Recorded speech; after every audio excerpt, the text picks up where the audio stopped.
You didn't choose who's going to say something. All right. Hello, everyone. Welcome to Empty Cloud. I'm Bante Sanata Vihari, and this is Ayavada. Yes, and thank you for joining us for Monk Chat. And it's been some time since we had a live in-studio audience, so there's also a group of yogis here joining us at the monastery today, so they might jump in and ask some questions also. So it looks like people got right to it, right? And there's already some questions that are there, and we can get to them. And hello, Rick and Spook and Kumo. Good to see you all. All right, and I think Rick has his first question. You can read it. Okay. So Rick says, Venerables, what are ways for a layperson to determine skillful priorities in their life and practice? Thank you. What do you think about that? What are ways for a layperson to determine skillful priorities?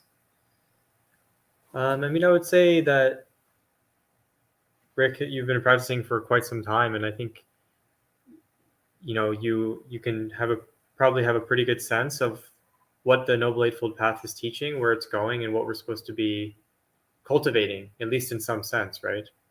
And so I would say really look at what do you spend a lot of your time doing. That's one thing that can be helpful is if you look at your day, so maybe at the end of the day, you can also reflect, what did I do today?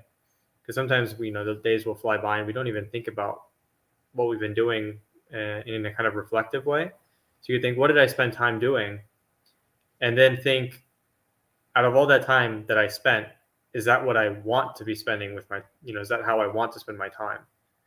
And you can just look at that in terms of the Noble Eightfold Path or in terms of your cultivation. So let's say that you are spending a lot of your time watching TV, or you're spending a lot of your time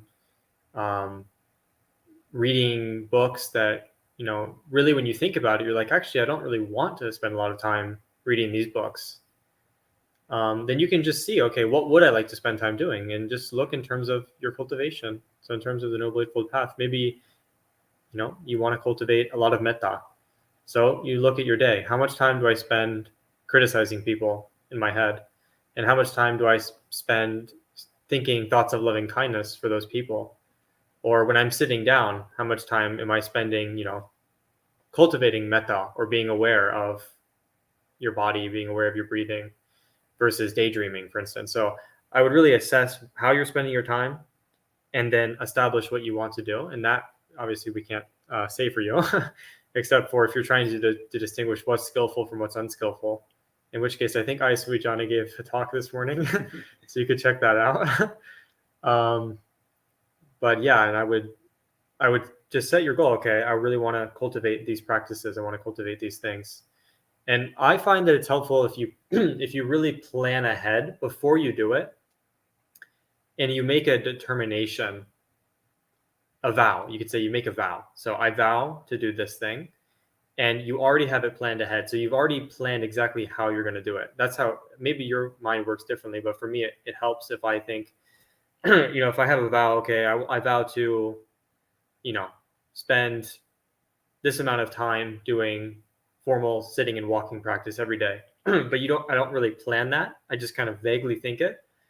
Then usually what ends up happening is that life will just kind of flow by, and it'll just be that specific vow won't take shape. It'll more be just, it won't happen the way that I might like it to. So if I have a very concrete established goal, so I'm thinking, okay, this is the time that I have. This is how I tend to spend my time. This is the free time that's available to me. And this is what I can do in that time. So I vow to do this practice in those times. So maybe you think, every time that I have a moment where I don't know, I have a free moment, maybe you think every time I'm going to start looking at my mind and investigating if it has metta, and then cultivating metta if it's not there, or something like that. So if you plan it out a little bit, that I find that is helpful. I don't know, Bante, if you have any thoughts or advice on this. There's this beautiful fourfold formula, which the Buddha often uses for everything, and he also uses it for this, prioritizing things. And the ideal action that we're supposed to be doing, or our ideal kind of thing that we're supposed to aspire to every day, is that which is beneficial for oneself, others, and all, right? So that should be your top priority of the day. Any action that you do those actions that are good for yourself, good for others, and good for all, those are your number one priorities during the day. Second priority is those actions that are good for you, right? Very controversial. Usually we think for others, but the Buddha says, no, good for oneself, actually, because only oneself is one's refuge, right? And you can only control yourself. You can't control others. So the Buddha says, second category is to do those actions that are best for you. So that should be your second priority. Third priority is to do what's good for others, right? And then the one you should never do is the one that's bad for you and bad for others. You should never prioritize. That should be avoided. So this fourfold formula is like an easy way. You can fit in all your actions in there, right? Verbal, physical, mental, and kind of see where they match up with this hierarchy of good actions.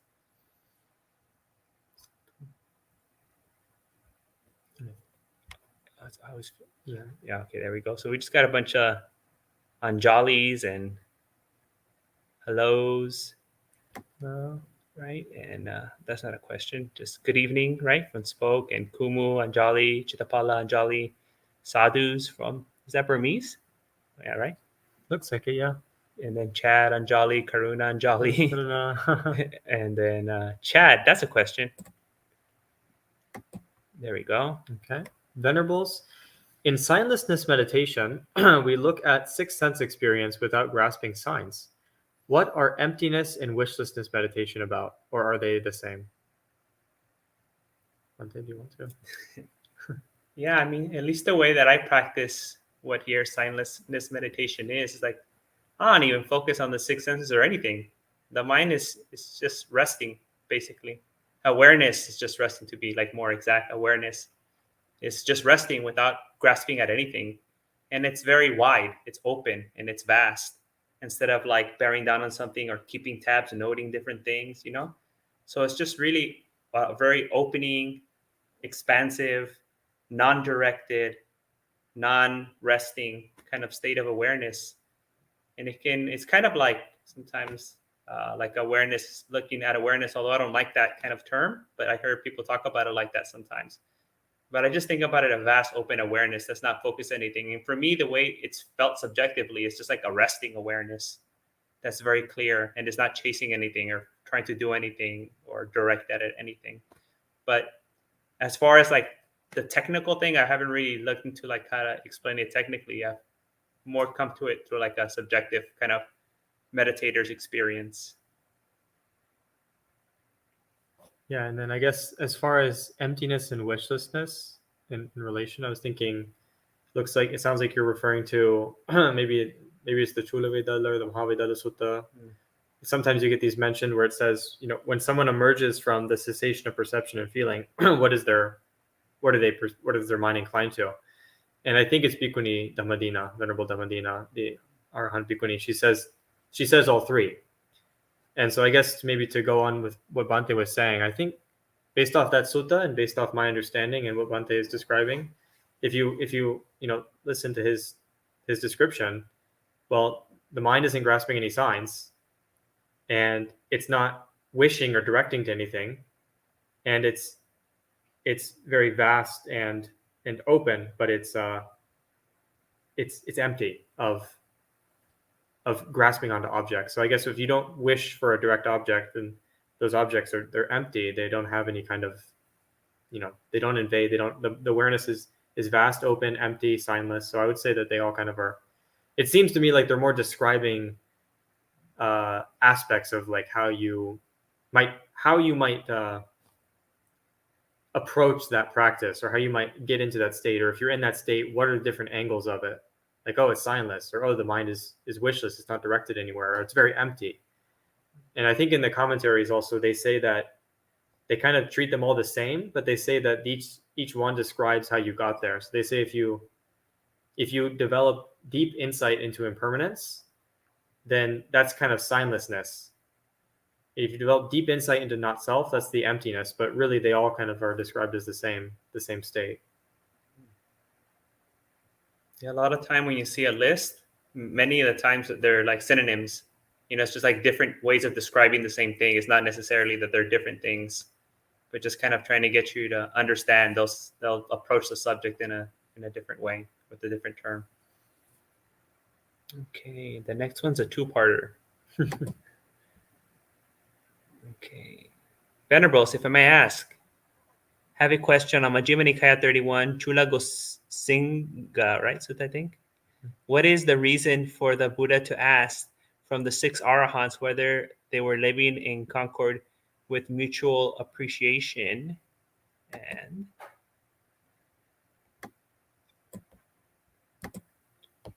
without disrupting? Would our hearts live this way, or were they senior monks in non-attachment, arahanthood in the time that's the? You see, the way I see it is the Buddha sometimes kind of like using the arahants as an example to teach others, right? So yes, arahants would live already peacefully in harmony together, right, in concord. So he's kind of using it as an approach to teach everyone else in the assembly, right? Like, okay, you know, Venerable Arahant Sariputta, like, how do you live in concord? Oh, I do this way. Oh, how about you, Venerable Mahamoggallana? How do you live in concord? Oh, I do it this way. And then hint, hint, guys, like, you know, you guys should be practicing what these guys are doing, right? Like, so a lot of the time it's like that. Like, they're kind of like rhetorical questions, right? Like, but it's for the benefit of all the other beings, like the other monastics, monks and nuns, lay people, devas, nagas, gandhabas, yakshas, and everyone else who's in present, like for them to kind of listen in and kind of see how it is. So sometimes the Buddha sets things up right too. So it's not necessarily that he's questioning them, like, oh, why are these arahants not living in concord, you know, like. But it's more like the way I read it is like he's using them as an example for all the other non-awakened beings. Yeah. Thank you, Bhante. The other thing that comes to mind with this is that there's actually 2 suttas where you have the same intro and kind of the same group of practitioners, right? Anuruddha and friends. So I think it's Nandiya, and I can't remember the other one's name. Maybe Kimbila. I don't remember. But anyway, it's a group of, you know, Anuruddha is the main one. That's how the Buddha usually addresses the group, and it's this one, and also the Upakilesa Sutta, Majjhima Nikaya 128. And in that sutta, they're not arahants. They're still, because they're describing how, you know, basically they say, the Buddha asks, well, have you attained any superhuman states? Any uttari manusa dhammas? And they say, well, we're perceiving light and seeing forms, but then it starts to disappear. So basically they're describing this, you know, a meditation experience that they're having where they're seeing different kinds of visions, and then certain things come into their mind. And then the Buddha says, oh yeah, I've been through that. And he goes through, and then he describes how to continue the practice. So they weren't arahants yet because they were encountering this problem. And the context though, is that they, in both the suttas, there's the group in Kosambi where they're arguing and they dismiss the Buddha. So it's kind of like, you know, they're arguing over the mosquitoes in the water bucket or whatever. And the Buddha goes there and they're arguing over Vinaya precepts. And the Buddha goes and he's like, it's not a big deal, guys. Look, no one broke any precepts. It's okay. And they're like, you know what? How about you just mind your own business, Buddha? We can, you know, we'll handle this ourselves. So even the person who's supposedly, you know, he's the one who establishes the precepts for the monks, they're just kind of dismissing, we can handle this on ourselves. And so then the Buddha leaves. And I kind of see it as a contrast, kind of along with what Bhante was saying, where it's a teaching tool, where it's in contrast to this group. Then he just was with a bunch of his disciples who were arguing. And so then he goes to these other disciples who are very impressive.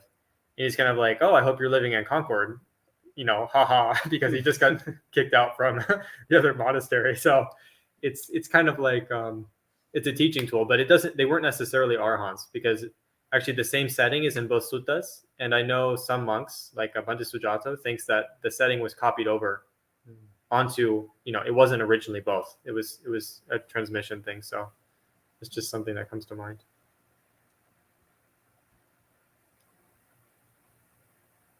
Okay. Oh, it jumped a lot. Okay, there we go. Oh. What are the 5 core Buddhist beliefs? Is that a list? Like, is there a Pali kind of list? Yeah, to the core Buddhist beliefs. I don't know. I kind of think of 5 things. Maybe if we look in the Anguttara Nikaya, in the Book of Fives, we'll find something there, you know? There's always something there. Beliefs. I don't know. I mean, we can think about like the 4 Noble Truths or the 3 characteristics of reality. We can think about the Noble Tenfold Path to include the awakened states. I mean, we can think about, paticca samuppada.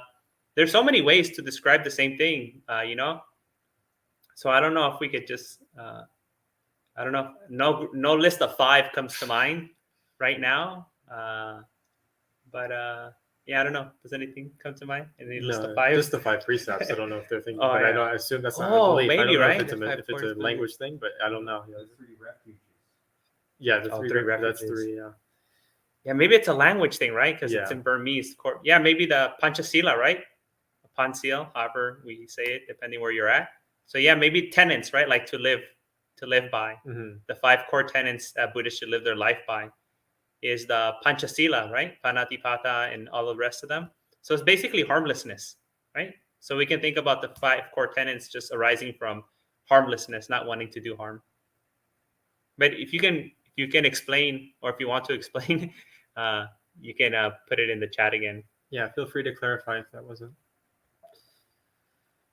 Rick says, thank you, Venerables. Your guidance is quite helpful.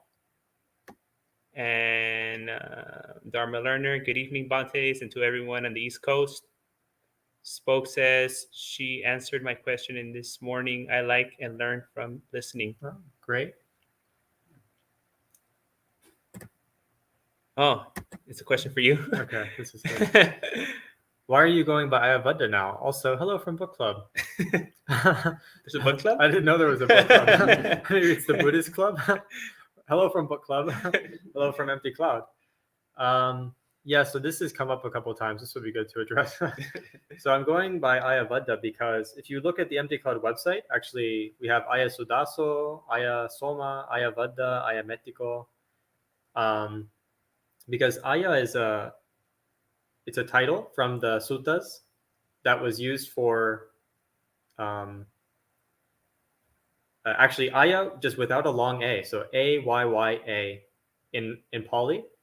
Usually it's gender neutral and it can be used for men and women, but it's used more often for bhikkhus because usually there's more bhikkhus in the Pali Canon that are mentioned.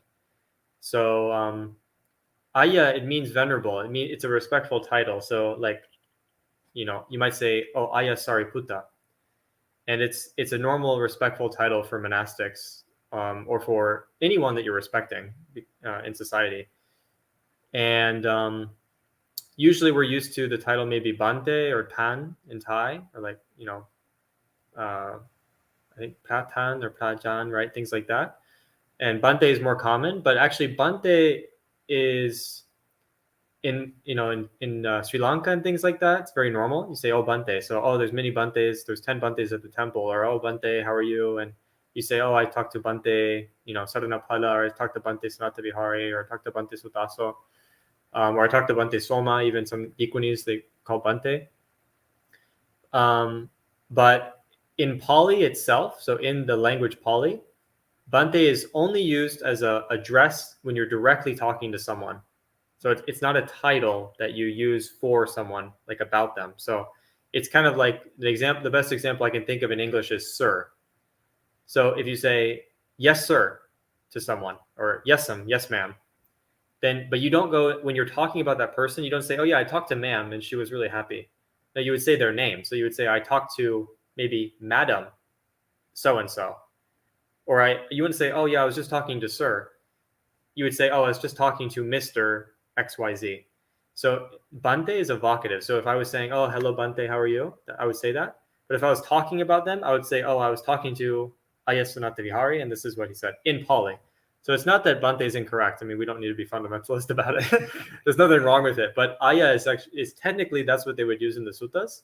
And because it's gender neutral, and a lot of people think Ayya is for women, that's actually not true. So it's kind of like, oh, you can knock two wooden birds with one stone by removing the idea that Ayya is only for women, or that it's that we should be using Bante, because it's not true. Actually, Ayya is the standard in the suttas, and it's not only for women. So that's why I go by Ayya, because it's gender neutral, and it's that's what they use in Pali. So it's kind of inspiring to my mind, and it's proper Pali grammar. Yeah. Is this a question? Well, maybe if I continue down. Oh, it is. Okay. You can read it? Okay, yeah. So Julie says, lately I've been clinging to a lot, to a lot or to a couple of foods. So to some foods. I know better and regret doing that. It seems like myself is trying to hang on to something. Many other interests and likes have naturally fallen away. So with practice, any advice, Venables? I'm having aversion to this clinging to foods. Feels bad and good at the same time. It throws off my concentration and overall mindfulness. Oh, another part. Oh, I don't mean to be rude. I thought I was a word for female monks. Is this incorrect? Oh no. Well, that's. Can I answer that now or? Yeah. You already answered it. Okay. Yeah. So let's go back to the other part. Yeah. About the food, about the clinging to food. I mean, don't do the second arrow thing, right? So don't beat yourself up because you don't feel like you're doing good with your practice. There's no benefit to beating yourself up over you noticing that you're clinging. I mean, the clinging itself is already dukkha enough. You don't need to add a double dukkha on top of it already, right? So we don't need to practice this kind of like self-mortification, like I need to do penance and this kind of weird idea, where like I'm a sinner because I have clinging and craving. I mean, it's good to recognize it. Okay, there's clinging. Oh, right, okay, I'm noticing it. And you try to manage the situation, right? And create the causes and conditions for you to be free from clinging. But there's no benefit, to have an aversion to that kind of situation. It doesn't benefit you, actually. It just makes you feel bad. Then you start thinking like, you get the hinamana. Oh, I'm nobody. I'm not good. I'm not a good Buddhist. I'm not a good meditator. That's the downside or the negative side of pride or conceit, which the Buddha said we should then develop. So really, we need to practice self-compassion. It's a big thing, that we all kind of need to try and to just notice that we're all ignorant and we're all delusional. And, and of course, a delusional, ignorant being is going to fall into these kind of traps. And, no one's claiming here to be an arhat, or anything like that. So just kind of hold it with compassion and just try to do the best that you can. Food is, we can go with so many other things, but food is so primal. It's a thing that we need to survive, so it's very difficult to overcome food. And actually, it's one of the main trainings for the monks, which is actually listed, that the monks need to train in to be easily satisfied. And how does it say? Like after practice some sense restraint and then moderation in eating. Yeah, that's what it says. So it's a very difficult training that's reserved for the monastics, because it's so difficult. So as a layperson, you just do your best. But yeah, my only important note here would be like, don't beat yourself up about it. You're noticing it is good enough, and you're trying to do your best. I mean, that's why you're asking us this question. I mean, you're already on the way there, so just keep doing this. And over some period of time, you'll get better at it. Yeah, also just to add to what Bante was saying about the second arrow, that I recently came across something that Ajahn Kovilo at Bante at Clear Mountain Monastery said. He called it's actually the convert Buddhist third arrow, because it's like you experience the pain, and then we add the second arrow, which is we don't want the pain, and then we add the third arrow, which is we're upset that we are averse to having the pain. So it's like, but it's common for convert Buddhists because a lot of it's not that people who are born Buddhists don't have the issue, but a lot of times they're just like, yeah, they just practice and they're a little bit more relaxed, because when we convert, we take it very seriously. Like if I'm gonna do this because I took this on, and it's kind of like, if we didn't firmly believe and want to practice, we wouldn't have taken on a different belief system from what we're used to. So it's kind of exactly what Bante was saying, but I just wanted to say from Ajahn Kovila, this idea of the third arrow. That's a great one. I'm gonna have to steal it. Is it on the YouTube? Is that a talk? I think so. I'll watch it. Okay. I think it is a language thing. Bante, what are the three main beliefs of Buddha? I mean, we can talk about the three characteristics, right? The tilakkhana. I mean, I think that's what he means, right? Which is anicca, dukkha, and anatta, right? Anicca, impermanence, or I like to think about it as instability. Nothing is stable, because anicca means something stable. So anicca, nothing is stable, instability or transience. And then dukkha, right? Dukkha means usually translated as suffering. I like to think about it as unsatisfactory, because things are always changing, right? They're fleeting, they're unstable, so everything is unsatisfactory because it won't last. Even the joy is unsatisfactory because it won't last. And then anatta, usually as non-self or no self, but I like to think about it as impersonal, right? Because all phenomena are impersonal because they're empty of a self. So those are like the three main things, and one leading to the other, right? So this is actually the Buddha was kind of like jabbing. It was like a kind of like a pun he was doing to the Brahmins, because the Brahmins, their idea of the Atman, the Atta, was that it was permanent. The Atman was Atman, which is permanent and blissful, right? So there's a self, it's permanent and it's blissful, and the Buddha goes, no, the opposite. I mean, it's impermanent, it's suffering, and there's no self, right? So the Buddha was using this kind of tool to teach. He saw this idea in Brahmanism at the time, and this was like his counter argument to it, right? So it really works within that culture, that's really who the Buddha was talking to when he said these things. I mean, it's still useful for us, but I find it even more useful once we see like the context in which the Buddha was kind of using this teaching. A lot of things that we find in the suttas, to us, we kind of get it, but we don't really get the context. But if we study like ancient Indian culture, some of these things make even more sense to us, and we would see why the Buddha would teach some such things. And then I was talking to about it the other day that there's even some examples, some of the Vedas, in the suttas, and a lot of these ideas, these core tenets, are kind of like the Buddha just using what's already there and like spinning it, and like, okay, I'm gonna give you the opposite to it. So that's just something I like to add about the Tilakkhana, the three marks of existence. Okay. Here's another one. You can read it. Okay. Louisa says, Dear Venerables, Vipassana is defined by Ajahn Brahmali as clear seeing. Bhikkhu Bodhi defines it as insight. What do you prefer? So for myself, I prefer something along the lines of clear seeing, because it's more literal. And it's not that by literal I don't mean like etymological. That's part of it, but sometimes the etymology doesn't have anything to do with the literal meaning. That's actually really important to understand, because sometimes you'll see this with Pali words, especially dead languages. It's very easy to kind of it's very easy to mess it up because we don't have native speakers to correct us, so we can come up with all kinds of ideas about the word. But it's kind of like what's a good example of this? It's something like I don't know, woman. It comes from the word wife, man. So woman is wifman. That's where it comes from. But woman doesn't mean wife, man. Okay, that's the etymology, but that's not literally what it means. It literally means something else. So the etymology isn't necessarily the literal meaning. But anyway, so Vipassana, I like clear seeing because it's literally what it's referring to. It's when you can see very clearly something, or when you could say when you have kind of a clarity, which is a version of clear.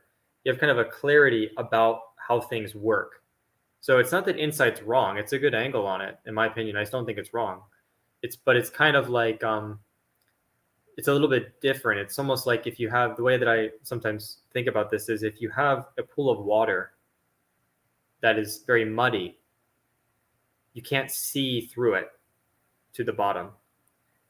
But when the dirt that's all stirred up in the water settles down, then you can see very clearly. The water is very clear. You can see.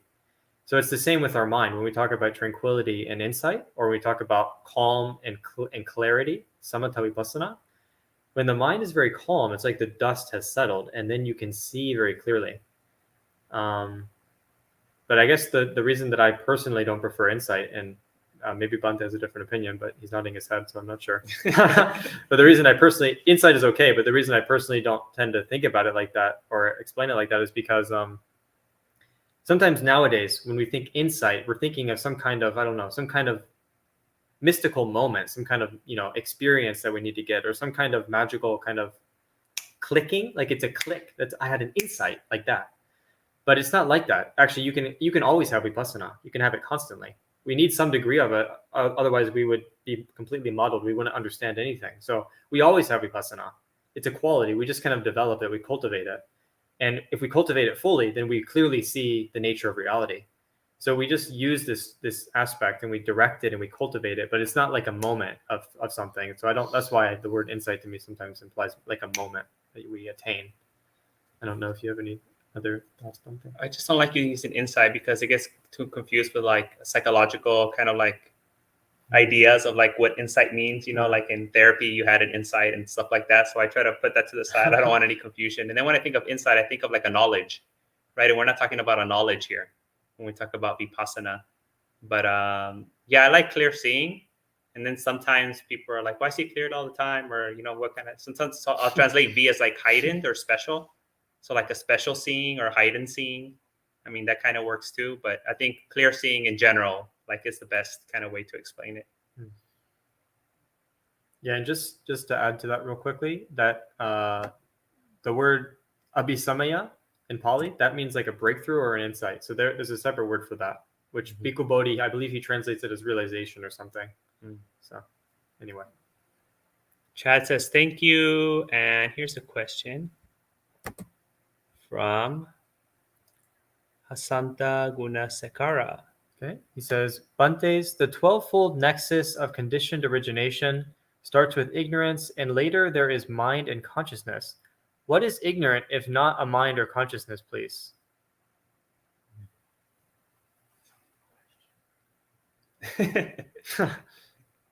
Yeah, so the way we have to understand this, my teacher Bhante Puniji would talk about antecedents. So there's 3 types of antecedents. One is called temporal antecedents, like a word coming out of my mouth in time, like throughout time, right? One after the other. Then there's spatial antecedents, like I'm before the Buddha and the Buddha is before the wall. So Paticcasamuppada is not like any of these, right? It's not temporal, it's not spatial. So it's not necessarily causal. So instead of talking about causality, I talk about conditionality, necessary conditions, but that doesn't mean that they happen one after the other, right? So there's another kind of antecedents is where they call a concurrent antecedent or logical antecedents, like 1, 2, 3, 4, 5. Like, yeah, they come right after the other, but like you're never going to see them in time or in space. It's just kind of like, oh yeah, of course you need 1 to have 2 and then 2 to have 3, but you're never going to find them anywhere, right? Or A, B, C, D, right? Same thing. So Paticcasamuppada it's an explanation like this, right? And it's not one after the other, but it's circular. It connects all the way again together. So we need to get rid of this kind of like this and then that. Like it's not like a causal in time kind of thing, like one happens after the other, but that they require each other. They're like interdependent, right? On each other. They all need to kind of be there like the legs on a tripod, right? They all need to be there for the life or the being to be sustained in samsara. But it's not like this leg comes before that leg and then that leg. I mean, it doesn't really matter. You can put any leg up at any time and you just need all 3 to be there for the camera to stand up. So I think a lot of these things come from like a misunderstanding comes from the point of view that we're coming on this kind of like temporal antecedent or a spatial kind of antecedent kind of viewing. So sometimes we have to kind of like reframe the question. Sometimes the question is wrong, right? And I think that we see that in the suttas a lot when they ask the Buddha, like, where does the Tathagata go after death? Well, that's wrong because you're assuming that there's like a being, there's an atta. So the question is wrong because there's anatta, right? There is no self. So that question can't be answered because the question is wrong. The premise of the question is wrong. So this is kind of like the thing that I'm seeing here, right? Don't think about it that way. We need to think about it differently. You want to add anything about that? Maybe I'll just add something that is sometimes useful. Like one way of thinking about this a little bit is, in terms of conditionality, is that if you have a tabletop and you say you need legs to have the tabletop, right? Otherwise you just have a piece of wood on the floor. That's not a tabletop, that's a piece of wood. So, but the legs don't like, it's not like legs and then table like in time. That's what they was saying. It's not, the legs and the table exist at the same time. But if it wasn't for the legs, there wouldn't be the table. So there's a condition. If there's not legs, there's no table. But it's not like one occurs before the other. And they don't necessarily, it's a little bit, it's still, this is in space. I'm giving an example of an object like Bhante did with the camera. But it's like that. So if you don't have ignorance, I mean, to put it a little bit more simply, if we condense it, you can take anything out or in of the chain and it's still true. So just like, think about it like this: the book on the table. If you don't have legs, you don't have the table. If you don't have the table, you don't have a book on the table. But you could cut out the table part. If you don't have table legs, you don't have a book on the table, because without table legs, there wouldn't be a table, and so there's no book. So we can take out the middle. So if you don't have ignorance, you don't have craving. You can also cut it down. Sometimes in the Four Noble Truths, the Buddha, this is how he says it: if you don't have craving, you don't have jati. So what about upadana and bhava? Oh, well, they're included. They're assumed because it's by craving. He says you know craving is already appropriating the aggregates. So that's the panchupadana khandha. And in order to be born, well, you have to exist. You can't be born without existing, or you can't have a birth without being in existence. So they're implied, and so you can always remove anything. So that's how you can kind of distinguish between conditionality and causality. Maybe is a useful way of thinking about it. Like, if you had a sequence in time, you can't take out one because they have to occur in time. So you can't have 5 seconds elapse. You can't go 1 to 5 in terms of seconds, right? They have to occur one after the other. That's how you get to 5 seconds. But it's not that way, as Bhante was explaining. But it's also not that it's also not that time, it's also not that there isn't necessarily time, but that's not what it's not describing time. Mm-hmm. So it's kind of like, you need leg. Well, this is hard to give an example of. It's kind of like, okay, you need ignorance, or let me put it like this: you need craving to be reborn, but that doesn't mean that you're being reborn necessarily. That the rebirth might happen later in time, but either way, you always need craving in order for there to be rebirth, even if you're not being physically, I'm talking about physical, actual rebirth, right? Even if you're not being physically reborn, if you have craving, the rebirth will occur. It's already, you could think of it as already present, because anytime you die, it's already there, kind of thing. So even though there might be time between the craving and physically dying and physically being reborn, still the craving is a condition for that. And so there could be time, depending on how you look at it. There could still be time occurring, but it's not describing that in terms of time. I don't know if that makes any sense, but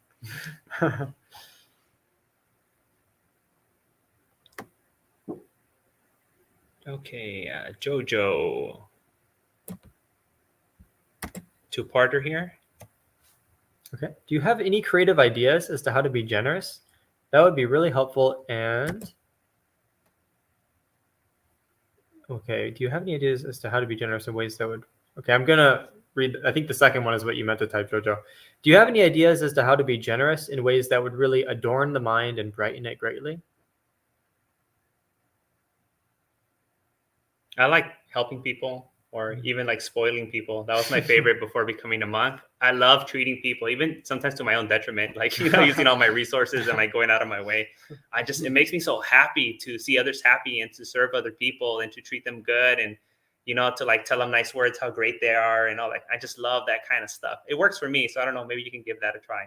But that's like my personal way of doing it. Yeah, I think also with spoiling people, even if one thing that I found that's similar is treat people nicely. Like Bhante said, maybe you could be generous with smiling. That's something Bhante recently said that is very true, that giving a smile is still giving. And sometimes it makes you feel really good when you treat someone or you give them a gift of your conduct. So even if you don't have any physical resources, or material resources to give to people, I really would second what Bhante said about, I personally experienced that same thing of when you just give people a smile, or you just really, you go out of your way to help them. Like sometimes, in my experience, sometimes you'll see something happening and you could help, but it's kind of an inconvenience, even though it's not a big inconvenience. So it's maybe you're walking by and, someone could use some help with their groceries, or they could use some help with something. And you're like, you kind of have that thought where you see it and we all know, oh, there's someone in need. We kind of have that sense if I could help, but you might think, oh, but I'm walking. I don't, I'm not going to go out of my way to take 5 minutes. But if you really think about it, it's like, okay, if I do that, then the rest of the day I can reflect on that. And if I don't do it, then what do I have to reflect on? I have to reflect on how I was too busy about myself to stop and help someone. That wouldn't have been any inconvenience to me. So what I think about it is, whenever I find myself on the verge of not doing something that I could do to help someone, I stop and I think there's way more benefit if I just do this. I shouldn't let myself get in the way out of laziness or out of any kind of thing. If I think, oh, I won't get in the way, and then I try to do it, and it feels good. It feels like, oh, I benefited. I just made some merit, and I helped someone out. So it feels like an adornment on the mind. So I don't know if that's. Okay, Kuma says, thank you. Here's a question. I guess a very pragmatic question. Okay, logistical question related to planning discussed earlier because I need to fix schedule. You are live Wednesday, Thursday, Friday at 8 a.m. Eastern, and again, only on Friday at 7:30 p.m. Eastern. So we're live, Wednesday, Thursday, Friday, 8 a.m. and Wednesday at 7:30 p.m. Mm-hmm. And I think Thursday at 7:30 p.m. Yes, we're live. Yeah, so Wednesday, Thursday, Friday, both morning and evening at 7:30 p.m. and 8 a.m. The only things that on Thursdays, I think you see like monks from Asia, right? Monastics from Asia live, but they're still live, although they're not residing here. Yeah. Okay, Rick again. Okay, Rick says, Venerables, can you share some reflections on our changing, sometimes distorted perceptions of time? What are skillful versus unskillful ways to perceive and relate to the passage of time? Well, I think the most unskillful one is to see time as permanent, right? Like whatever situation you're in. I mean, this is like, because I worked with a lot of people who were experiencing clinical depression. And for them, this experience seems like infinite, like it's eternal, like it's never going to stop, right? It's always like this moment lasts too long. 1 second is too long, right? Or people in chronic pain also, like this is too long. So the most unskillful view we can have is that of permanence. I mean, and that's why the Buddha starts off with anicca, impermanent, right? We have to see that. So the most distorted point of view or perspective we can have is that it's enduring, everlasting, eternal, permanent, right? Unperturbable, which is not the truth. Things are always changing. And, if you have that kind of view, you might fall into hopelessness, right? Like, oh, well, I just might as well get out of here, and it can lead people to do drastic things. So in my own experience, that is the most unskillful, unwholesome, unbeneficial, detrimental, unsatisfactory. I'm doing all the synonyms like in the suttas way of seeing the world.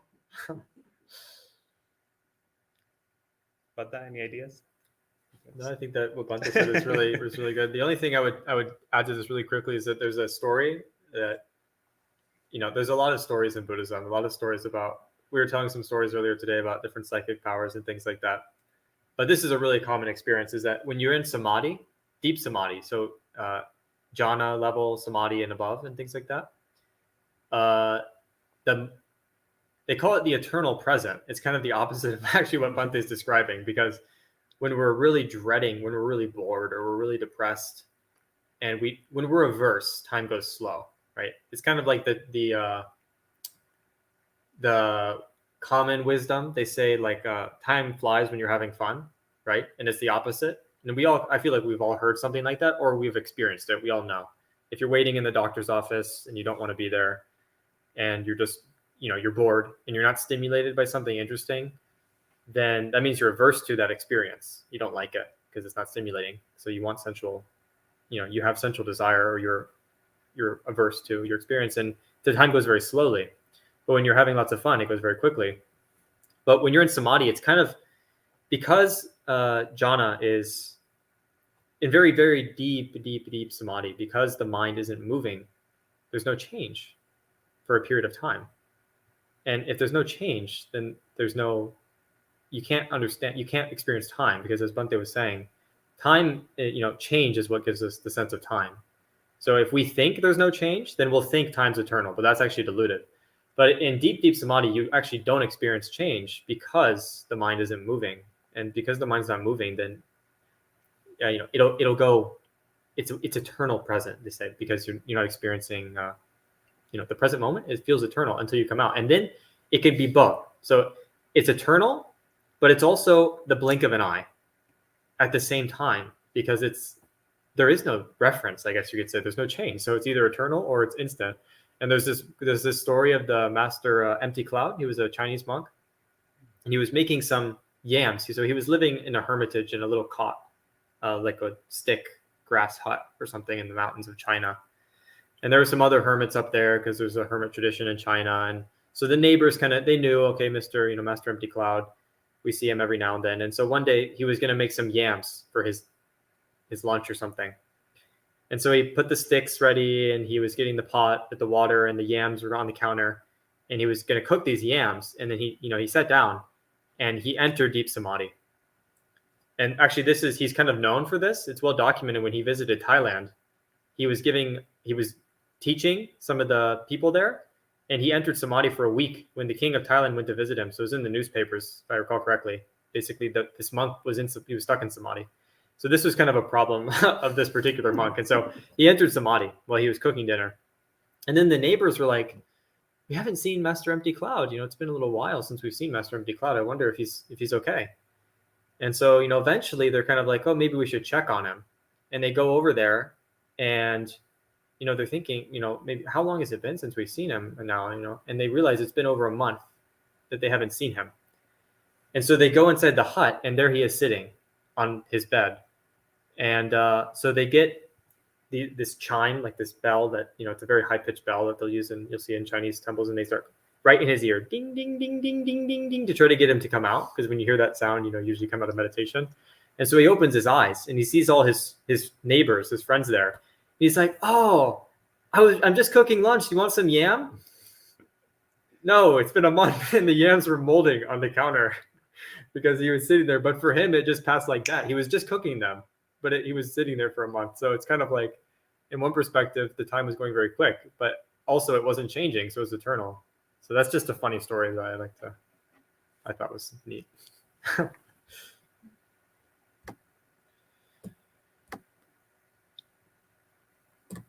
Okay. Julie says, self-compassion and keep doing the best I can. The second arrow, third arrow. Thank you. Okay. Tan Nick, what does Pali Canon say about mantra? Is it only a Brahmin tradition?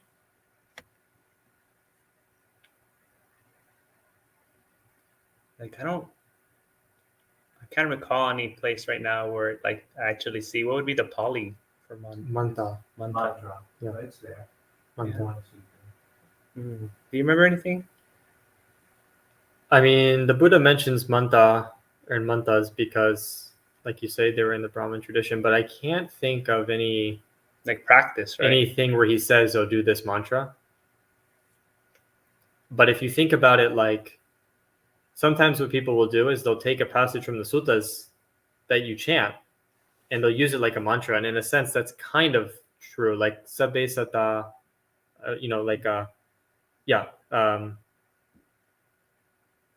any kind of phrase, like the metta phrases, right? And sabbe sata bhavantu sukhitata, or sukhino va kemino va sabbe sata sukhitata honto. Freely now. Yeah. So certain ones like that they'll use, and you could say it's kind of like it's a mantra in the Pali Canon because they do actually chant it. They do recite it. And the monks at the time did recite to themselves. So if you're reciting that and you're using it properly, you should also be reflecting on the meaning. And so you're reciting something and developing metta. So that's kind of like a mantra, but it's a little bit different because it's not, it doesn't say, oh, repeat this mantra. Yeah, you see it develop later in Buddhist tradition because they start incorporating what's in the culture in India in that time. So you will see it in other traditions, like a more mantra practice, even in Theravada. And when we're talking about Baran Kamatan, so in the esoteric forms of Theravada, which was for a long time of history up until recent in Theravada, they use a lot of mantra practice. That is because it was also borrowed from the other Indian cultures and also indigenous cultures of Southeast Asia.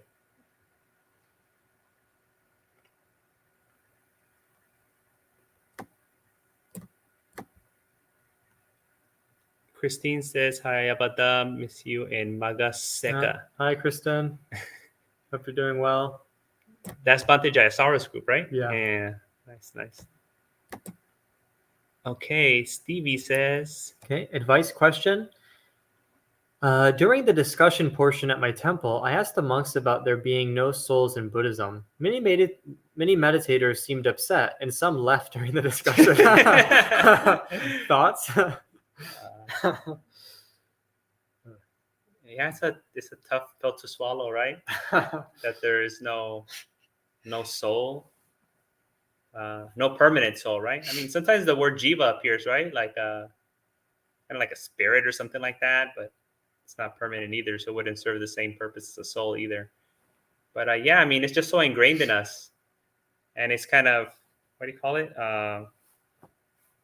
Self-aggrandizing. It makes us feel important, right? So if you take that away, then who am I? What am I left with? It kind of, yeah, it makes life seem, it can make life seem meaningless and the world seem meaningless. So like, it's very difficult to take this no self perspective. And I mean, if we look at all the world traditions, it's Buddhism is unique in that, besides the Charvakas and the other kind of like materialists. The materialists also came to this conclusion, but they also said like no karma and other things like that, which would lead to a lot of unwholesome things.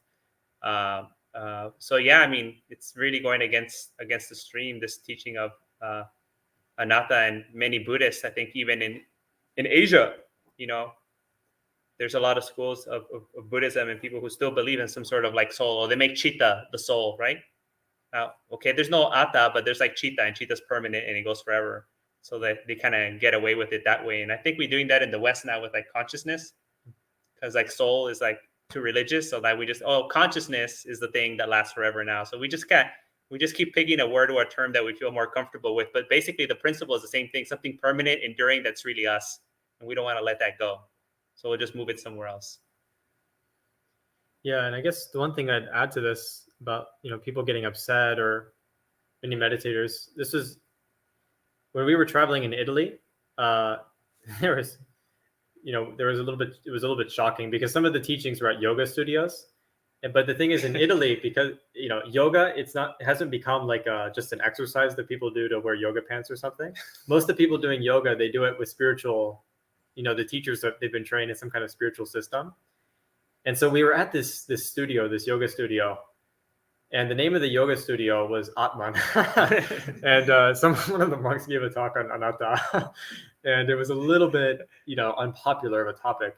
But the thing is that it's not about denying our experience. I think this is where people get upset. But the thing is, like, it's not about denying. That's whether or not you think I have a self, your experience is true. What do I mean by that is that it's happening.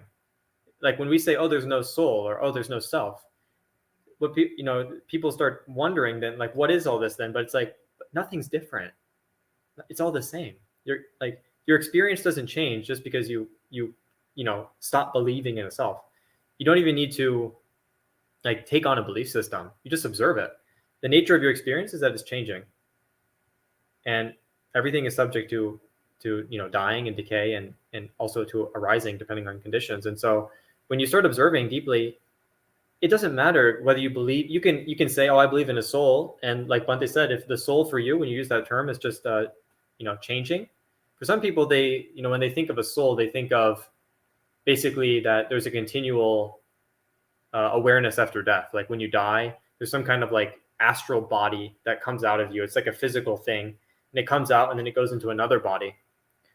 And actually in Buddhism, we have a mind-made body, right? We do have that concept. It's just that thing is not like, it's not a fixed entity that's always the same. But we don't experience that. Even if you believe that your soul is this thing that comes out of your body, well, you're not experiencing that right now, are you? You're experiencing your physical body. And so, well, that experience isn't happening. So it's not permanent. If it was permanent, you'd be experiencing it, right? So if you're assuming that it's there when you're not actually experiencing it, then you're just adding an assumption onto your experience. So, you don't have to you don't have to deny, oh, well, Buddhism says this, so this isn't me, and none of this is, this is non-existent and it's nihilistic. But your experience it's the same. Nothing changes. All you do is you just stop being, you don't have any self-centeredness. You stop possessing things that you never owned in the first place. Even when you think you own them, you don't. So nothing actually changes except for your attitude towards the same exact thing. So it's nothing to be too upset about, I think. Yeah, if you think you owe things, just don't pay your taxes and you'll find out what happens. Luisana says thank you. Andy and Jolly. And John. Okay, John says, I want to connect with people and feel like I belong. I've had some experiences that have made me hesitate to connect, that have made me lose faith in others. How can I overcome this bind? Yeah, that's difficult, I think that's I know a few people that are in that situation, and it's just hard. I've been working with these people for many years, and they still feel like that. But instead of thinking of like many people, what I've tried to do is tell them to focus. Well, there's one person, right? Which is me, Bante. Like they still talk to me and they feel comfortable with me. So like you're not completely alone. There's at least one person, right? So there's another person. So even if you could just find one person, just focus on like, well, at least there's one person there, right? And instead of like also having that trying to build like a perfect relationship. All relationships are complicated. I've never had a perfect relationship with anyone. I've never had like the perfect best friend, the perfect whatever, anything, right? Just be like, oh, this person is doing beneficial things. They're a good person. They're trying their hardest, right? They have good intentions, and kind of like have that realistic perspective of what others are like, right? And don't kind of like, well, I'm just going to wait until like a very good person, perfect person comes along. Like that's never going to happen. You're going to be alone for the rest of your life, right? So kind of like have a realistic perspective on relationships. And also you don't need 100 good friends or 20 or 30, just one. Like one is a blessing to have in this world. So this is some of my thoughts on that.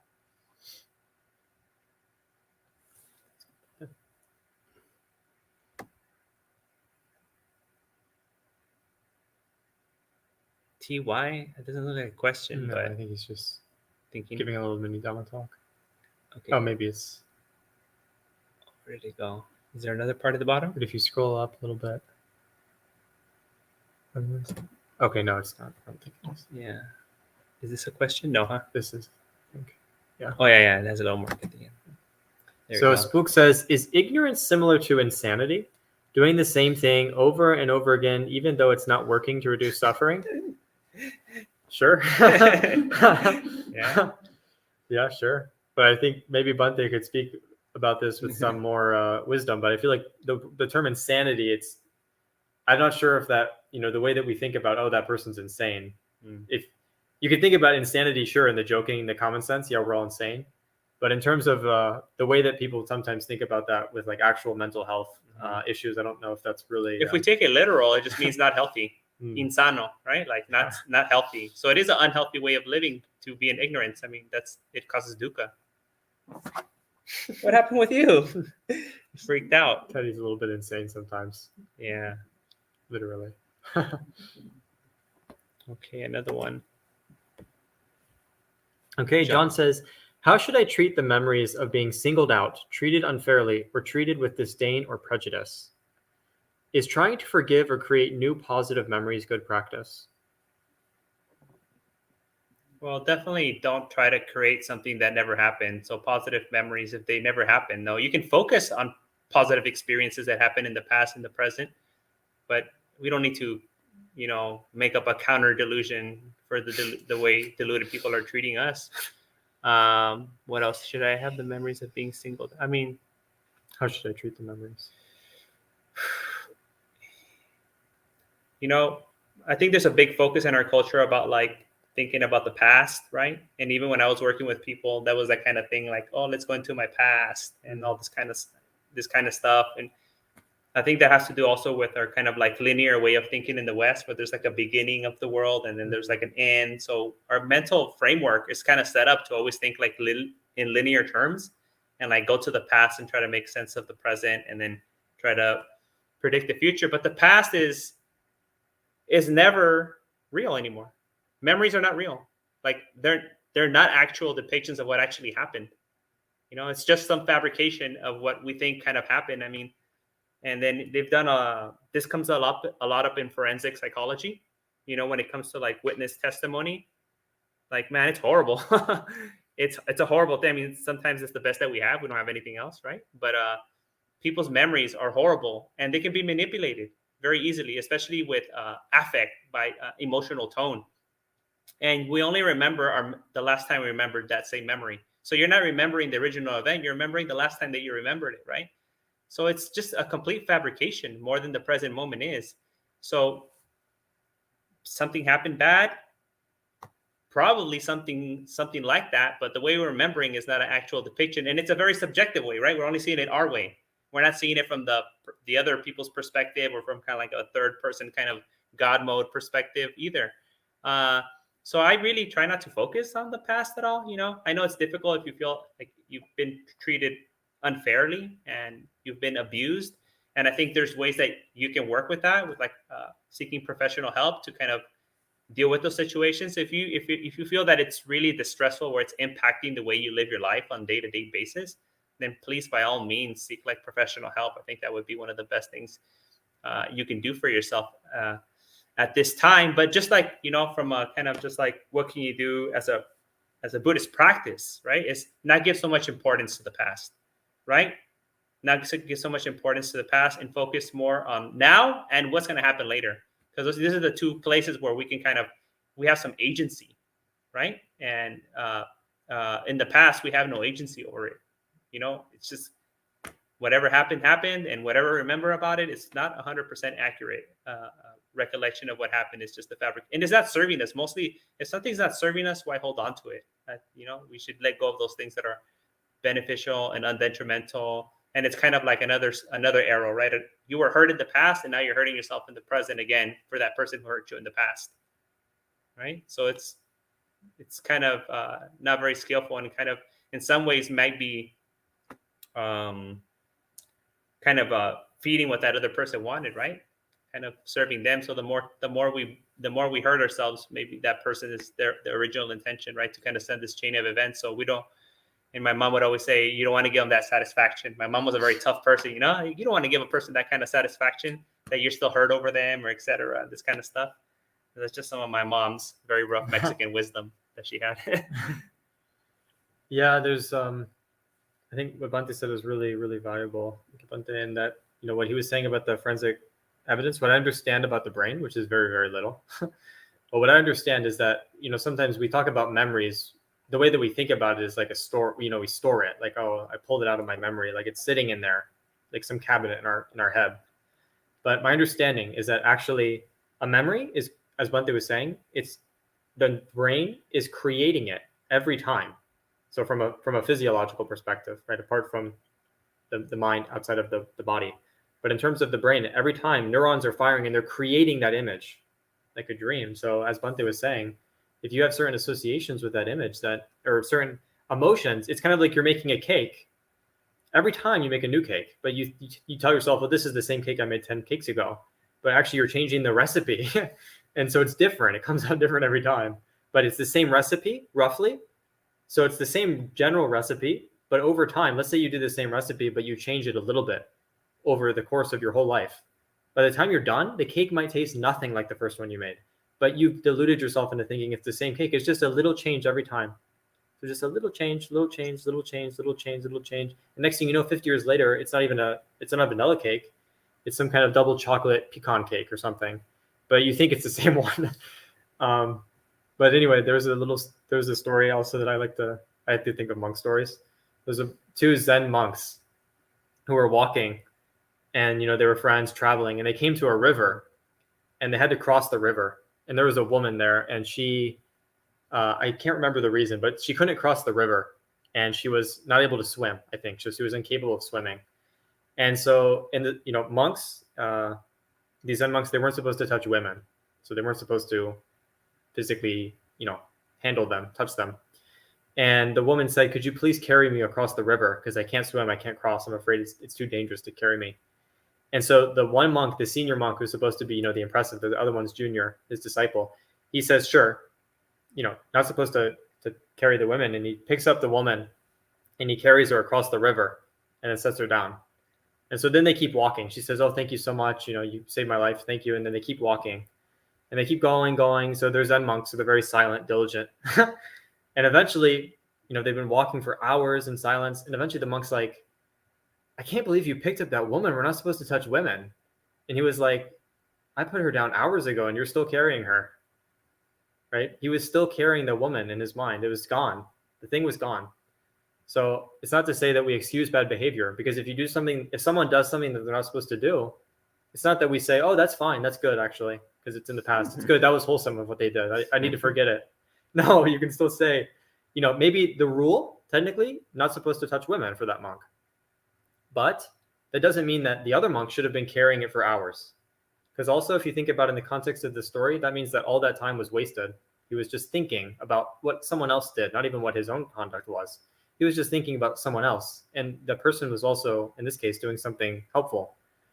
And so it's not to say that, you should think, oh, the people who treated me bad, they were actually helping me. And again, like create the positive memories, as Bhante said, the other delusion.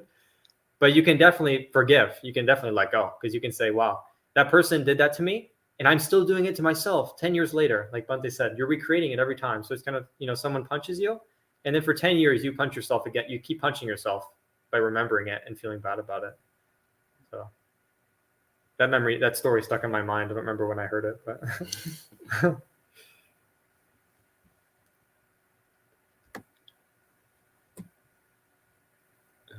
Okay. Dun, dun. Just thank yous, and this is a question, right? Spook says, how to deal with neck and back pain during meditation? I'm sorry, Tanya. Yeah. Well, I deal with back pain after like sitting for like 30 minutes or more a lot. Yeah, the same way I treat thoughts, So just like you don't get caught up in it, you don't get stuck on it. You just kind of notice it, and then you go back to your meditation. So whether it's physical sensation, whether it's like an emotion, or it's like a mental image, like a thought, you treat them all the same way. So if you have some experience of like how to deal with thoughts in meditation, or how to deal with emotions, you can do the same thing with physical sensations. Or if you have experience with physical sensations, you could do the same thing with thoughts. They're nothing. They're just different objects. That's all. That's it. I mean, there's no real difference. But a lot of it comes from the like not wanting it to happen, right? Like, oh, this shouldn't be happening. It's not letting me go into samadhi. I want samadhi so much. It comes from like the aversion to pain and wanting to be like in bliss all the time. I want all my meditation to be good. For some people, actually for a lot of people, it's about like that.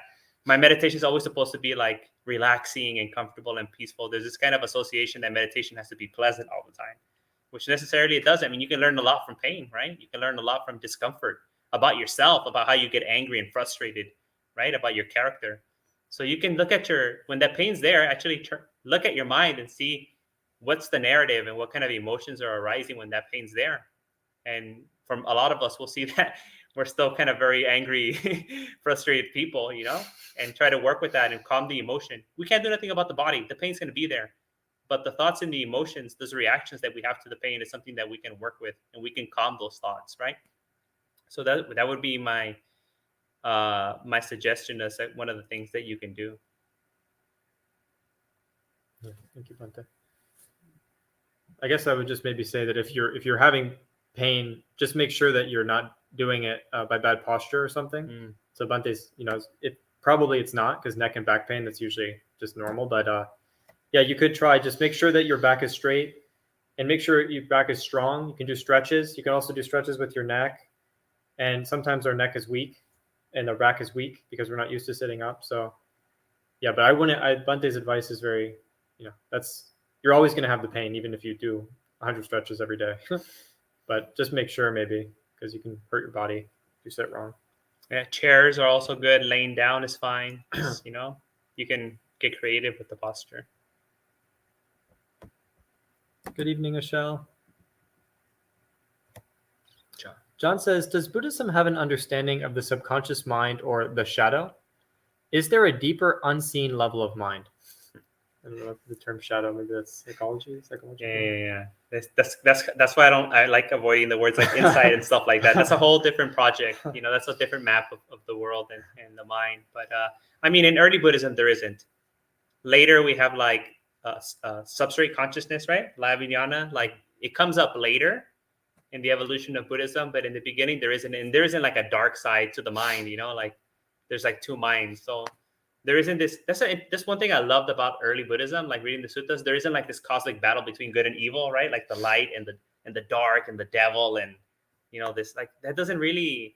It's not really there. you know. And I really love, because I hate this dichotomous thinking, like black and white, off and on, us against them. It's always, we're stuck in this dichotomy of like, you know, this binary thinking, which I think has brought a lot of suffering to the world.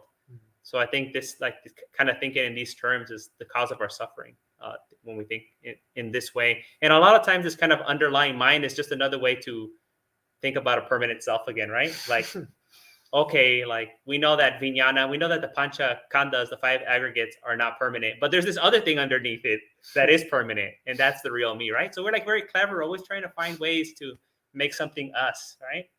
We want to continue existing, you know, bhava tanha.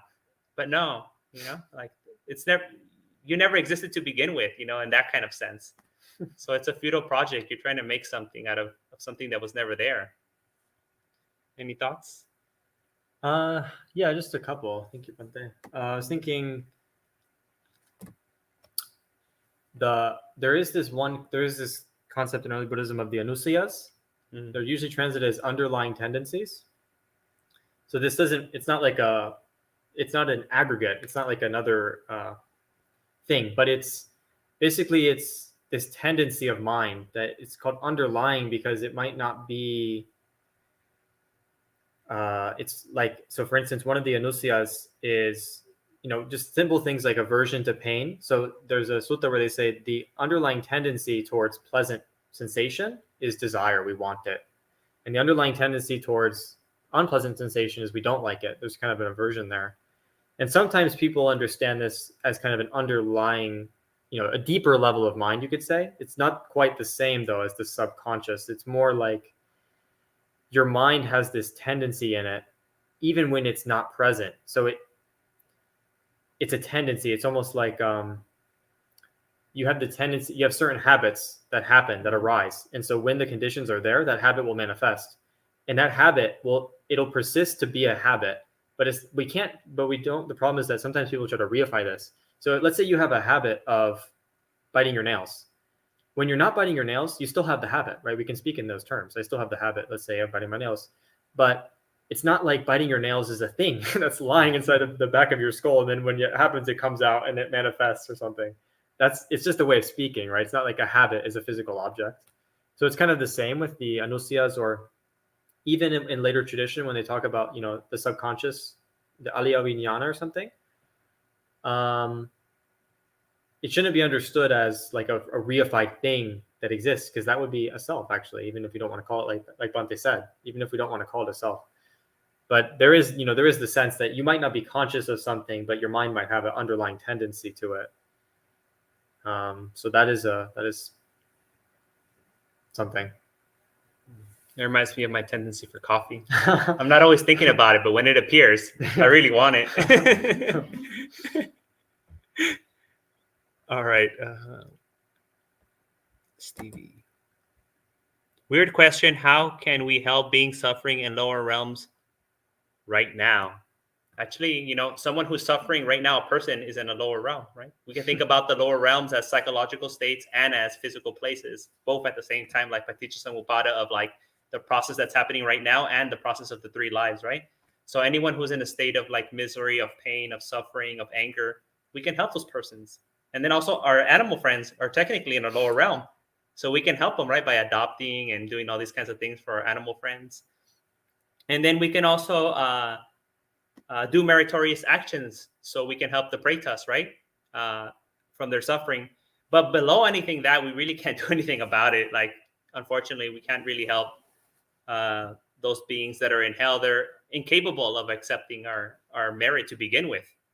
My teacher would always give a talk about this, because people would, you know, in traditional Sri Lankan culture, there's a lot of focus on merit, you know, and people had misconceptions about sharing merit and how it works. I mean, we can't share merit to begin with. It's just a word that we use.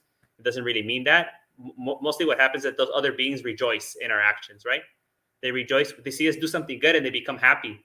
They're like, oh, such a meritorious thing, you know, and they become happy. We can't give them like our karma. There's no like karma exchange, karma credit kind of, right, stock market, yeah, where we can share our credits of karma with other beings. That's impossible. It would go against the teachings of the Buddha of like, I am the owner of my actions, the heir of my actions, and all of that kind of stuff. But what we can do is set examples for them and make other beings happy, right? In the same way, like if you were to see your child or your best friend or your brother or sister do something good for themselves, right? You'd be like, oh, amazing. You'd become happy for them. In the same way we can do that for other beings in lower realms. They'll see us do something good and they'll become happy and they'll rejoice and they'll take them out of their misery. For that moment where they're rejoicing in your happiness, when they have that state of mudita, they're not suffering, right? So that's a way we can help them. But we can also help. That's the way we help the devas, right? If the devas are not partying and they're actually like watching us and paying attention to us, then they also rejoice when we do meritorious actions, right? But I really would like to invite people to focus on the people next to us and that are around us instead of like these beings that are very far away from us, because suffering's happening in our same house and with our neighbors in our own community. And we don't need to go looking for suffering in some other dimension or in some deep hell. There's plenty of suffering here to go around.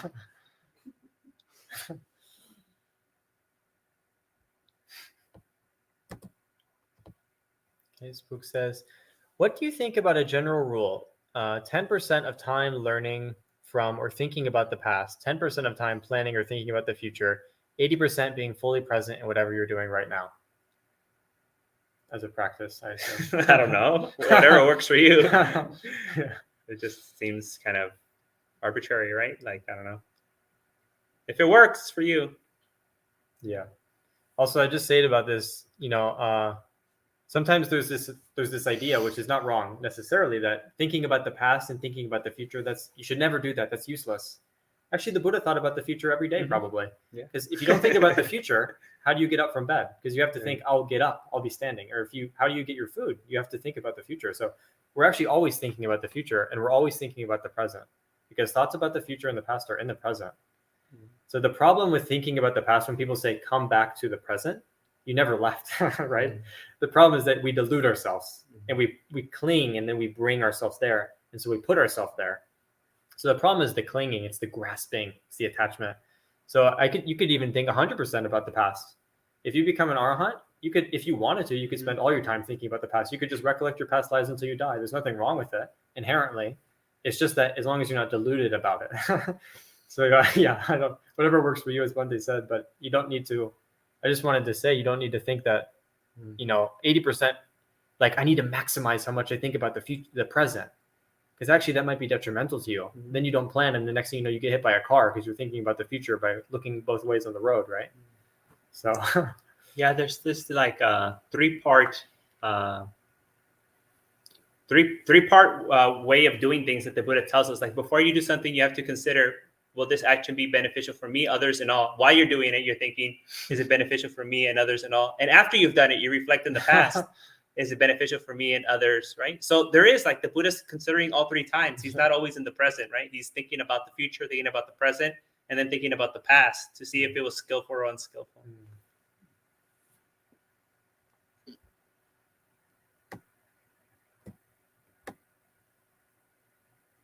Greg Thorne says, thank you.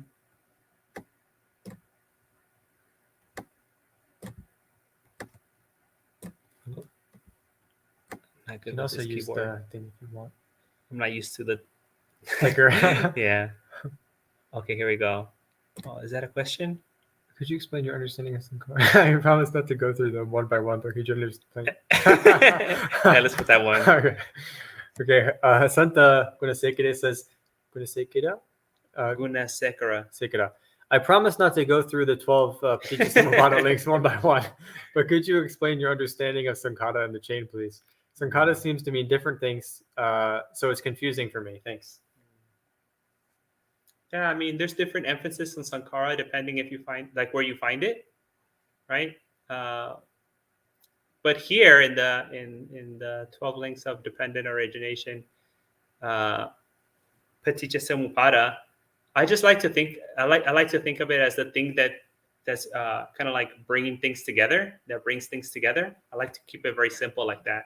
So it's that aspect of the mind, we can say, that brings things together, right? That is fabricating, that is creating, that is generating, that is kind of connecting all these things. And I just keep it at that very kind of simple level there.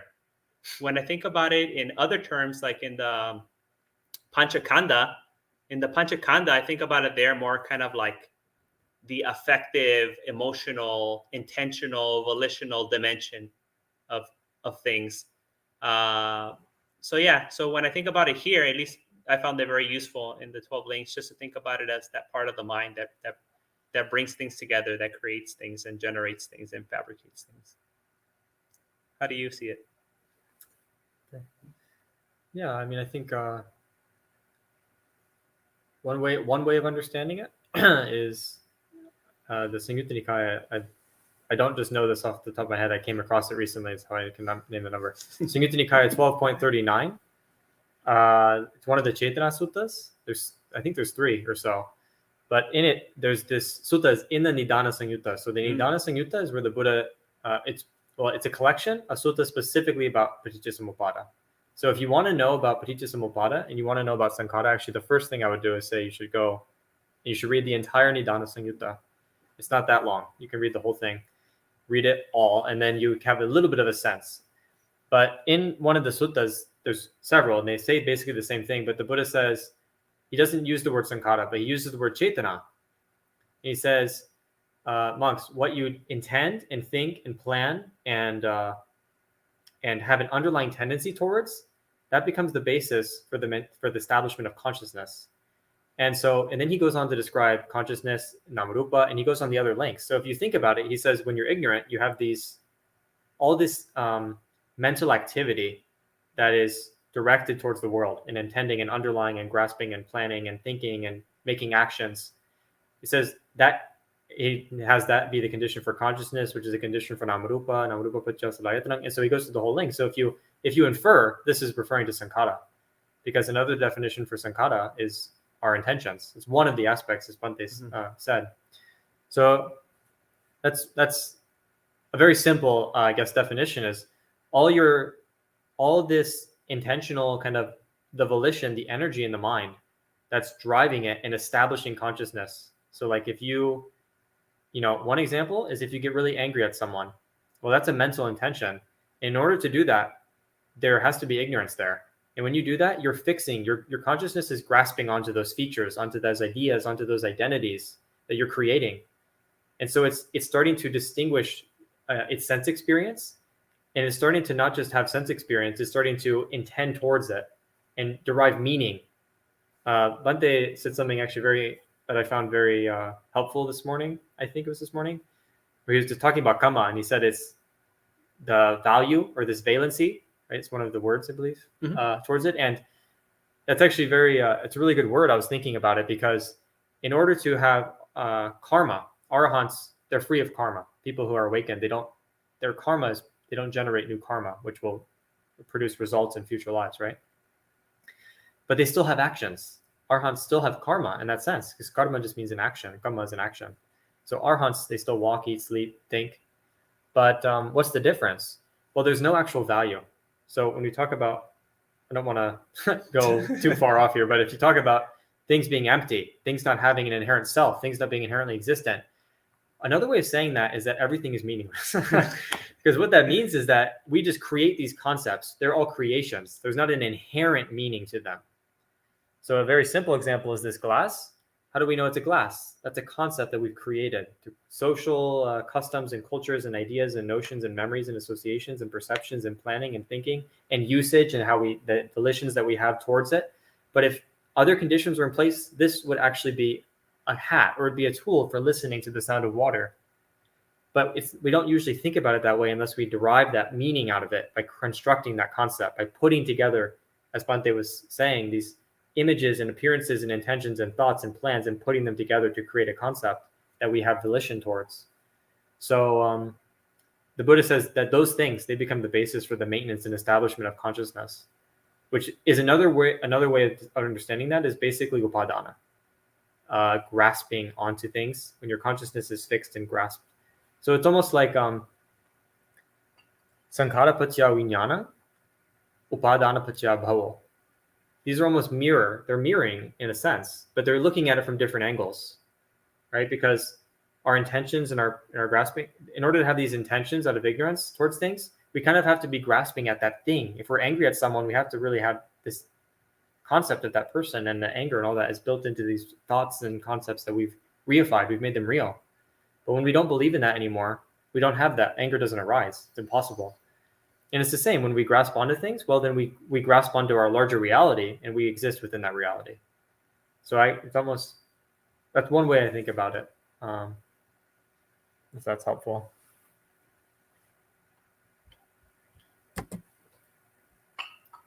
Okay. When I read books from Mahaboa, forest tradition, he talked about the eternal chitta. Is that the soul, and is that the line with this? That goes back to what I was saying, that people fall into that trap, right? Like we always want to create a soul or a self out of something, so then we find something, we get clever about it. I think the argument that I've heard for that is that in the suttas, it never says chitta anatta, so because it's never literally there. That's, well, chitta must be, but I think we can find a lot of other words in the Pali Canon that the Buddha doesn't necessarily say, well, cups are anatta or a tree is anatta. We can find other objects. That doesn't mean that they're permanent. They're kind of inferred that these things are also, all things are impermanent, right? Like sabbe sankara anicca, sabbe sankara sankara dukkha, and and all dhammas are anatta, right? So if we follow that formula, everything falls under it. But that's what I've heard. But actually, there's a very important thing that we can learn, like historically or culturally, from this thing of like the chitta being eternal, and bringing it back to the Brahman tradition, the esoteric Theravada. I mean, that was the main view of like Southeast Asian Buddhism, and even to some extent Sri Lankan Buddhism for a long time. Like this Brahman, this esoteric Theravada tradition was practiced for hundreds, if not more than thousand years, and that was all of these kind of different ideas came out from this esoteric Theravada. And you can find some of these ideas still lingering within kind of like the forest traditions, because they were never fully kind of like orthodoxed or whatever, using it that way, by the Thai government that much. So you can still find it, like in Cambodia, you have the largest remnants of this kind of like esoteric Brahman.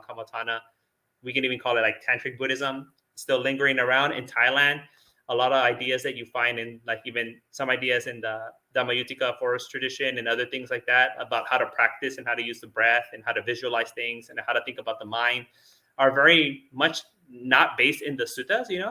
They're a development of this kind of esoteric form of Theravada. So it's just a different way of looking at things. But we don't want to fall into that trap of just coming up with another thing to call self, something else that's permanent. Once we start doing that, we know we've gone wrong according to the early suttas. So, yeah.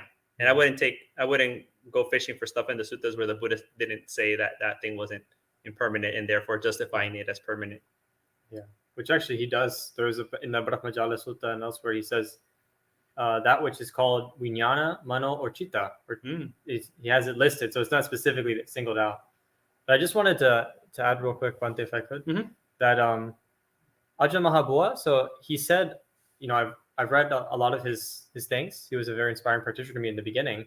And he said, one of his quotes was, that he would talk about actually quite often, was, if I say something and it doesn't work for you, then just throw it out. And he would say, if this is wrong, you should investigate it.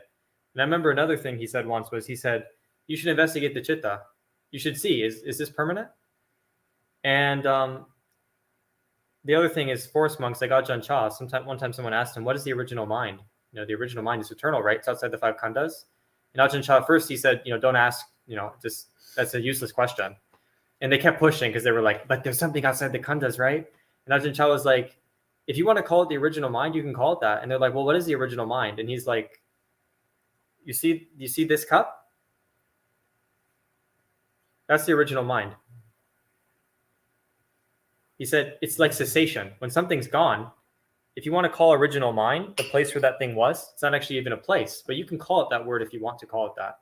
So it's a term. And so sometimes I think, the forest masters, they didn't study the suttas very much. And the way that they used language was really kind of like back of the woods, just what we're talking about, our meditation out here in the wilderness. And so, if someone's just practicing meditation in the woods, they're not necessarily going to be using all the technical terminology correctly. So was it a wrong view? It's possible. Was it not a wrong view? It's possible. And sometimes speculation, if it's not useful to us, we just set it aside. We don't need to speculate, did this monk have wrong view? Because we don't know, honestly, what that person was thinking. Well, we've come to the end now. I think there's plenty of more stuff here, but we don't have time to go through it all. Yeah, it's too much. Sorry, friends. Oh, right. Too much stuff going on here. Yeah. Sorry, in live studio audience, we didn't give you a chance. We forgot about you because we're not used to like having people here. We should have gave you all a chance to ask, but you can ask us at other periods if anything came to mind tomorrow, like during tea time. We have the tea time here. Yeah. Okay. Well, thank you everyone for joining us. I'm so happy that you're engaged because there's some nights where people are like, don't ask many questions and it's just slow and we have to finish early. But thank you for asking so many questions, being engaged. And remember to subscribe, like, share, and comment. Yeah, this is not my temple, so I feel very like good in promoting the temple because like this is not my place. Like I feel very self-promoting is very difficult for me, but promoting others, like I said earlier, is something that I enjoy and makes my mind happy. So yeah, and one way that you can practice Dhamma and one way that you can make beings who are suffering right in lower realms happier is by sharing these videos, and telling them about it, So this is one way that you can practice all of that. And, for the benefit of all beings, helping all beings, and also for helping the temple here, right? So it's a simple little click here and there, right? Maybe 3 or 4 clicks, write something. Oh, thank you, Bantes. And you've done your good karma for the day. So just get creative, right? Especially if you're at home all the time, you might feel, I don't have an opportunity to do something for the Sangha. I don't have an opportunity to do something for others. Well, this is just a couple fingers away. You can do something nice. Pada, any closing words?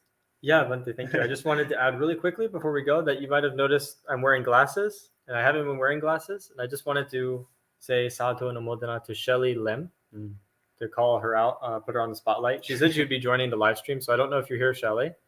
But just so everyone can rejoice on amodana and not go to the lower realms, I just wanted to say thank you for giving the gift of vision. So because she had to run really quickly, so I wanted to say that in sadhu, and thank you everyone for joining. Yeah, thank you for joining. See you next time. Bye-bye. Sadhu.